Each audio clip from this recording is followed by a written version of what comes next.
Hello friends, first of all अपना gratitude देना चाहूँगी मेरे सारे मेंटर्स को जिनसे मैंने सीखा है और मैं आपसे शेयरिंग कर रही हूँ।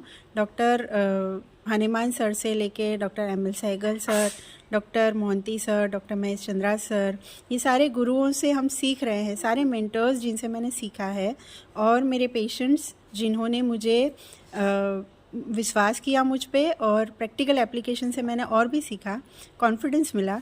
सो उन सबको थैंक यू जिनकी वजह से मैं कुछ सीख के आपसे शेयर कर पाई हूँ। And a big thank you to all my viewers जिन्होंने मुझे इतना प्यार दिया और अब मेरे 1K सब्सक्राइबर हो गए। छोटी सी बात है लेकिन मेरे लिए बहुत बड़ी है। So thank you to all और आई होप ऐसे ही आपका प्यार मुझे मिलता रहेगा। ठीक है, सो हमारी कंटिन्यू करते हैं जर्नी को सीखने की। सो एक केस बताती हूँ। एक लेडी आई मेरे पास 32 इयर्स की और उसके 1 साल भर की बेटी थी। तो पहले वो अपनी बेटी को लेके आई थी और बेटी को कुछ एक्यूट कंप्लेन थी, वो ठीक हो गई। फिर जब उसको फॉलोअप में दिखाने आई तब उसने बोला कि मैम आप मुझे भी मेडिसिन दीजिए। तो मैंने पूछा उससे कि हाँ बताइए आपको क्या प्रॉब्लम है। तो उसने बोला कि मुझे स्नीजिंग वगैरह होती है, थोड़ी एलर्जी है मुझे, तो 6 महीने से है और उसकी वजह से मुझे नाक से पानी आता रहता है, खुजली होती है नाक में और लैपटॉप का काम भी ज़्यादा है तो आँखों में भी खुजली रहती है।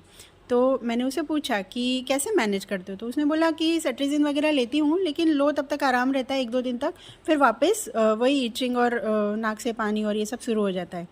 तो मैंने उससे पूछा कि आपको प्रॉब्लम क्या हो रही और बेसिकली अभी लास्ट 6 महीने से क्या चीज़ है जो आपको लाइफ में डिस्टर्ब कर रही है। तो उसने बोला कि एक्चुअली क्या है कि बेटी साल भर की है, तो पहले 3 महीने तो मेरे पास मैटरनिटी लीव थी और हम लोग 6 महीने हम लोग दूसरी सिटी में थे जहाँ पे मम्मा थी। तो मैं बेटी को मतलब मम्मी के पास छोड़ देती थी तो बहुत अच्छे से उसकी केयर वगैरह हो जाती थी।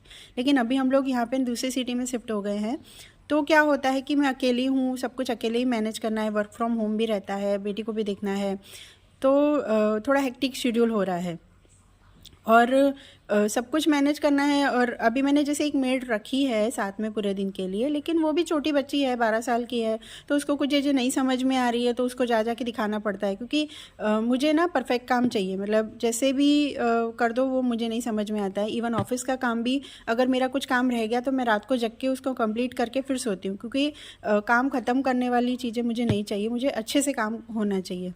तो बस इतना ही केस था। इस पे से मैंने उनको मेडिसिन दी और मेडिसिन देने के बाद 3 दिन में ही उनका कॉल आ गया था कि जो उनकी स्लीप, जैसे थक जाते थे, लेट सोते थे, फिर नींद नहीं आती थी, वो स्लीप उनकी बेटर हो गई थी। उन्होंने बोला स्नीजिंग वैसी ही है। मैंने बोला कोई बात नहीं, आप कंटिन्यू करो मेडिसिन, ये भी ठीक हो जाएगा।